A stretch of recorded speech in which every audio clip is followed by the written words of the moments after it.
कौन आपण माने जानिछंती भारत और पाकिस्तान भितर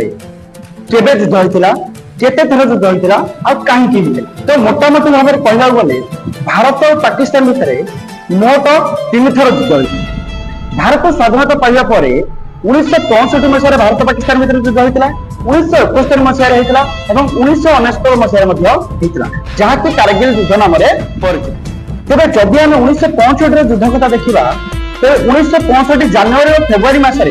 पाकिस्तान भारतर सिंधु और गुजरात को आक्रमण करता जहार प्रतिरोध करने भारत यह युद्ध में सामिल है किंतु परवर्ती समय जून 30 तारीख बेलू ब्रिटिश प्रधानमंत्री वेल्सेल को अध्यक्षतार भारत और पाकिस्तान भीतर शांति चुक्ति हो जाता किंतु पाकिस्तान यह